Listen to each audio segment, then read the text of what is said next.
نوین، حماد کہاں ہو تم؟ پلیز جلدی گھر آ جاؤ۔ کیا ہوا نوین، تم ٹھیک ہو؟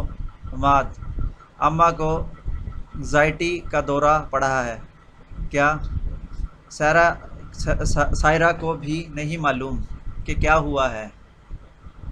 میں یہ نہیں کرنے جا رہا ہوں، میں یہ نہیں کرنے جا رہا ہوں، میں کسی کے کمرے میں نہیں ہوں، یہ میرے شوہر کا کمرہ ہے۔ پھر آزاد کہتا ہے، یہ میرے شوہر کا کمرہ ہے، لیکن اب تمہارا شوہر دوبارہ شادی کرنا چاہتا ہے، تو اب میں آپ سے پوچھ رہا ہوں کہ یہ آپ مشق کر رہے ہیں، آپ کو اپنے آپ پر شرم آنی چاہیے۔ پھر پاگڑی کہتی ہے، آزاد تم بالکل بے شرم ہو۔ آپ جانتے ہیں کہ آپ کا جوان بیٹا گرل فرینڈ ہے، اس کے بعد بھی تم اس لڑکی کے ساتھ بہت زیادہ ہو۔ یہ میں آپ کو مسکراہٹ کے ساتھ بتا رہا ہوں۔ آپ کو تھوڑی سی شرم بھی آ سکتی ہے، تم میرے اپنے نہیں ہو، تم ایسا نہیں کر سکتے کیونکہ تم میرے اپنے نہیں ہو، لیکن میں آپ کو بتا رہا ہوں کہ میں آزاد ہوں۔ میں نے کوئی ایسا غلط کام نہیں کیا جس پر مجھے شرم آنی چاہیے، اور جو کچھ بھی ہو رہا ہے صرف تمہاری وجہ سے ہو رہا ہے۔ اگر تم چاہو تو مجھے یہ کہنے سے کبھی نہیں روک سکتے کہ مجھے اپنی عمر پر شرم نہیں آتی۔ میری عمر صرف 15 سال ہے، اور میں 15 سال کے آدمی سے شادی کرنے جا رہی ہوں۔ میں نے اس سے کہا کہ میں جانتا ہوں کہ میں اپنی زندگی میں کیا کرنے جا رہا ہوں۔ اس نے مجھے بتایا کہ تم شادی کے لیے لڑکا ڈھونڈ رہی ہو۔ مجھے لڑکا نہیں ملا، وہ 55 سال کا آدمی تھا، وہ اس سے شادی کر رہے تھے، وہ صرف اس کی جائیداد حاصل کرنے کی کوشش کر رہے تھے۔ اس نے کہا کہ اسے جائیداد کی کوئی خواہش نہیں ہے۔ تو دوستو، ڈرامہ سیریز سوتن کے ایپیسوڈ میں ہم دیکھتے ہیں کہ آئزہ آزاد کے ساتھ بہت خوش ہے۔ وہ ان کے کمرے میں آتی ہے اور کہتی ہے کہ موسیقی کی آواز بہت اچھی ہے، میں اپنے کمرے میں نہیں ہوں، یہ میرے شوہر کا کمرہ ہے۔ پھر آزاد کہتا ہے، یہ تمہارے شوہر کا کمرہ ہے، لیکن اب تمہارا شوہر دوبارہ شادی کرنا چاہتا ہے، تو میں آپ سے پوچھ رہا ہوں، کیا آپ کسی چیز کی تیاری کر رہے ہیں؟ آپ کو اپنے آپ پر شرم آنی چاہیے۔ پھر فاتح کہتا ہے، آزاد تم بالکل بے شرم ہو۔ آپ جانتے ہیں کہ آپ کا جوان بیٹا پڑھ رہا ہے، پھر بھی تم اس لڑکی کے ساتھ اتنے مزے کر رہے ہو۔ آپ کو کچھ چیزوں پر شرم آنی چاہیے، تم یہ کام بھی نہیں کر سکتے، آپ بیٹھ بھی نہیں سکتے، لیکن خدا کہتا ہے کہ مجھے افسوس ہے، ہم نے کوئی غلط کام نہیں کیا کیا جس پر آپ کو شرم آنی چاہیے، اور جو کچھ بھی ہو رہا ہے صرف تمہاری وجہ سے ہو رہا ہے۔ کہتا ہے کہ اگر تم چاہو تو مجھے یا کسی کو یہ نہ کہو کہ تم معذرت خواہ ہو۔ میں نے کہا، میں 55 سال کے آدمی سے شادی نہیں کروں گی، مجھے شرم نہیں آتی۔ میں نے کہا، میں جانتا ہوں کہ میں کیا کر رہا ہوں، میں 55 سال کے آدمی سے شادی نہیں کروں گی۔ اس نے کہا، تم مجھے کہہ رہے تھے کہ تم لڑکا ڈھونڈ رہے ہو۔ میں نے کہا، مجھے کوئی لڑکا نہیں ملا، وہ 55 سال کا بیٹا تھا، میں اس سے شادی شدہ ہوں، میں صرف اس کی وراثت حاصل کرنا چاہتی ہوں، میں کوئی وراثت نہیں لینا چاہتی۔ اس چینل کی پچھلی قسط میں ہم نے دیکھا کہ آئزہ اور آزاد ایک ساتھ بہت خوش ہیں اور انگریزی بولنے کے قابل نہیں ہوں گے۔ میں ایک کمرے میں رہنے والا میں نے کہا، آپ کو تھوڑی شرم آنی چاہیے۔ ٹھیک ہے، آپ اپنی بیٹی کے ساتھ بھی ایسا نہیں کر سکتے۔ ٹھیک ہے، لیکن پھر آزاد نے کہا، میں کچھ غلط نہیں کر رہا، مجھے کیوں شرم آنی چاہیے؟ اور جو کچھ بھی ہو رہا ہے صرف آپ کی وجہ سے۔ اگر تم چاہو تو مجھے آزاد سے یہ کہنے سے کبھی نہیں روک سکتے۔ میں آزاد سے کہہ رہا ہوں، میں نے کہا تمہیں اپنے آپ پر شرم آنی چاہیے۔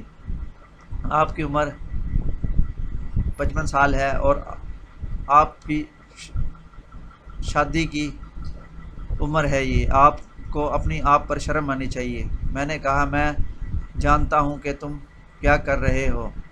اس نے کہا، تم مجھے کہہ رہے تھے کہ تم لڑکا ڈھونڈ رہے ہو، مجھے کوئی لڑکا نہیں ملا، وہ تو 55 سال کا بوڑھا آدمی ہے۔ میں شادی شدہ نہیں ہوں، میں صرف اس کی جائیداد حاصل کرنے کی کوشش کر رہا ہوں، مجھے اس کی جائیداد حاصل کرنے میں کوئی دلچسپی نہیں ہے۔ کہ آئزہ آزاد کے ساتھ بہت خوش ہے تو وہ ان کے کمرے میں آتی ہے اور کہتی ہے کہ آزاد کی آواز بہت اچھی ہے، غیر ملکی ہو، اور آزاد کہتا ہے شکریہ، لیکن اب تمہارا شوہر دوبارہ دوسری شادی کرنا چاہتا ہے، تو میں آپ سے پوچھتا ہوں کہ کیا آپ واقعی ایسا کر رہی ہو؟ آپ کو اپنے آپ پر شرم آنی چاہیے۔ اور کہتا ہے، آزاد تم بالکل بے شرم ہو، آپ کو یہ بھی نہیں معلوم کہ آپ کا جوان بیٹا شادی شدہ ہے، تب بھی تم اس لڑکی سے بہت خوش ہو، آپ کو تھوڑی شرم آنی چاہیے، تم اپنے بیٹے کے لیے بھی ایسا نہیں کر سکتے۔ میں یہ نہیں کہہ رہا ہوں کہ آپ کو یہ نہیں کرنا چاہیے، لیکن کہ تم ایسا نہ کرو، ہم نے کوئی غلط کام نہیں کیا جس پر آپ کو شرم آنی چاہیے، اور جو کچھ بھی ہو رہا ہے آپ کی وجہ سے ہے۔ کہتا ہے کہ تم ایسا نہ کرو، کہ تمہیں اپنے آپ سے شرم آنی چاہیے، اگرچہ آپ کی عمر 15 سال ہے، آپ 55 سال کے بوڑھے آدمی ہو، آپ کی شادی ہو رہی ہے، کیا تمہیں شرم آنی نہیں آتی؟ آئزہ نے کہا، میں جانتی ہوں تم میری زندگی میں کیا کر رہے ہو۔ فوزی نے کہا، سائرہ مجھے کہہ رہی تھی کہ تم لڑکا ڈھونڈ رہے ہو، مجھے کوئی لڑکا نہیں ملا، وہ تو 55 سال کا بوڑھا آدمی ہے، میں اس سے شادی کر رہا ہوں، میں صرف اس کی جائیداد حاصل کرنا چاہتی ہوں، مجھے اس کی جائیداد حاصل کرنے کی کوئی خواہش نہیں ہے۔ سیریز کی 12ویں قسط میں ہم نے دیکھا کہ آئزہ آزاد سے بہت خوش ہے، تو ان کے کمرے میں آتی ہے اور کہتی ہے کہ میوزک کی آواز بہت اچھی ہے۔ میں نے کہا، میں اپنے بیٹے کے گھر جا رہا ہوں، میں نے کہا میں کچھ کرنے جا رہا ہوں۔ پھر آزاد نے کہا، تم اپنی زبان سے بات کرو اور ایسی باتیں نہیں کرنی چاہیے۔ سوتن میں فائقہ عماد کی باتیں سن کر بہت خوش ہوئی کہ عماد سوتن کو نوین پر ڈال رہا ہے اور دوبارہ شادی کر رہا ہے۔ نوین بہت پریشان ہے اور فائقہ عماد سے کہتی ہے کہ ماریہ کو جلد سے جلد لے آئے۔ عماد اپنی امی فائقہ سے کہے گا کہ شام کو تیار ہو جاؤ اور وہ ماریہ کو لے آئے گا۔ وہ کہتی ہے، میں ایک بڑی پارٹی کروں گی اور اچھے ڈنر کا انتظام کروں گی۔ پھر وہ نوین اور عائشہ کے پاس جائے گی جو ایک دوسرے کے پاس بیٹھے ہوگے۔ فائقہ جا کر بتائے گا کہ میں تم دونوں کو بلانے آیا ہوں، شام کو پارٹی ہے تو پلیز گھر آ جاؤ، میرے پاس بہت خاص مہمان آ رہے ہیں اور براہ کرم تیار ہو کر آئیں۔ فائقہ کی یہ بات سن کر نوین کو پتہ چلا کہ اس کے گھر کون آ رہا ہے، کیونکہ نوین نے ماریہ کی پکار سنی ہے۔ جب ماریہ عماد کو فون پر بتا رہی تھی کہ وہ اس سے شادی نہیں کرنا چاہتی، اور ماریہ نہیں جانتی تھی کہ عماد نے اسے فون نہیں کیا بلکہ نوین نے کیا، لیکن جب اسے پتہ چلا کہ عماد کی بیوی نوین نے اسے بلایا ہے تو وہ بہت خوش ہوا، کیونکہ اب وہ اپنا مقصد پورا ہوتے دیکھ رہا ہے۔ اور جب حماد کو بھی پتہ چلا کہ نوین کو سب کچھ معلوم ہو گیا ہے تو وہ بھی ماریہ سے کہتا ہے کہ میں آپ کا شکریہ ادا کرنا چاہتا ہوں، کیونکہ پہلے میں سوچتا تھا کہ میں نوین کو کیسے سنبھالوں گا، لیکن اب صورتحال بالکل بدل چکے ہیں، اور اب میں بہت جلد تمہیں اپنی امی سے ملواؤں گا، اور پھر بہت جلد ہماری شادی ہو جائے گی۔ ماریہ بہت خوش ہے، کیونکہ اسے صرف حماد کی دولت میں دلچسپی ہے۔ وہ حماد اور اس کی والدہ کے 28 کروڑ روپے اسے منتقل کرانا چاہتی ہے، اسی لیے وہ حماد سے شادی کرنا چاہتی ہے۔ اس نے نبیل کو یہ بھی بتایا ہے کہ جب وہ اس سے شادی کرے گی تو وہ اس سے رابطے میں رہے گی۔ اس نے اسے بتایا ہے کہ اسے بہت کام کرنے ہیں اور اسے اس کے ساتھ رابطے میں رہنا چاہیے۔ اس نے اسے یہ بھی بتایا ہے کہ وہ میرا کرائم پارٹنر ہوگا، لیکن اس نے اپنی ماں سے بھی کہا کہ نبیل کو راستے سے ہٹانا پڑے گا۔ تو اس کی ماں نے کہا کہ نبیل کو کیسے ہٹاؤ گے؟ تو اس نے کہا کہ میں نے جو راستہ بنایا ہے، میرا عاشق حماد کو اسی طرح محبت کی خوراک دے کر حماد کے کھانے یا چائے میں زہر ملا دوں گی، اور پھر اس کے جسم کے کتنے ٹکڑے کرنے ہیں اور کہاں ڈالنے ہیں، میں نے اس سب کے بارے میں سوچا ہے۔ تو اب دیکھنا یہ ہے کہ ماریہ کب حماد کی ماں فائقہ سے ملتی ہے۔ کیا فائقہ ماریہ کو حماد کے لیے پسند کرتی ہے اور حماد ماریہ سے شادی کرتا ہے، اور پھر ماریہ اپنا مقصد حاصل کر لے گی جس کے لیے اس نے حماد سے شادی کی۔ اس سے پہلے ہم عائزہ اور فائقہ سے ملیں گے، کیونکہ نوین نے پہلے ہی بتا دیا تھا کہ اسے آج شام آنے والے مہمانوں پر شک ہے، اور یہ کہ اس کی ماں اسے مہمانوں سے ملوانا چاہتی ہے۔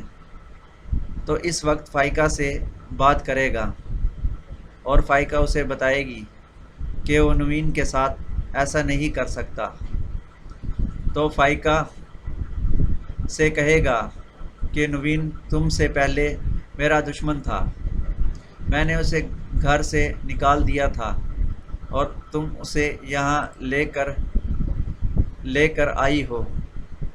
میں اسی لیے ہوں کہ عائشہ نوین کو حماد کے ساتھ خوشگوار زندگی گزارتے دیکھنا چاہتی تھی، اور اس نے آزاد سے شادی کی کیونکہ آزاد نے اسے بتایا تھا کہ وہ اپنی بیوی سے بہت ناراض ہے، اور فائقہ نے آزاد کو بہت پریشان کیا تھا، اور اس کے حکم پر پورے گھر میں عمل ہوتا تھا اور کوئی بھی نہیں تھا اس کے حکم کے بغیر کچھ بھی کر سکتی تھی۔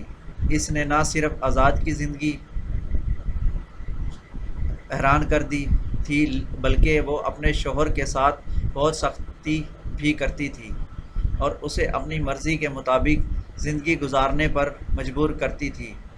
اسی لیے آزاد نے تنگ آ کر فائقہ کو سبق سکھانے کے لیے عائزہ سے شادی کر لی۔ فائقہ بے چینی کی مریضہ ہے اور وہ عائزہ کی وجہ سے بہت پریشان ہے۔ وہ اپنے بھائی سلطان سے بھی کہتی ہے کہ اگر تم عائزہ کے لیے کچھ نہیں کر سکتے تو میرا بیٹا حماد کرے گا، کیونکہ حماد ہی وہ ہے جو نوین پر حکومت کر رہا ہے اور حماد کی دوسری بیوی، اور میں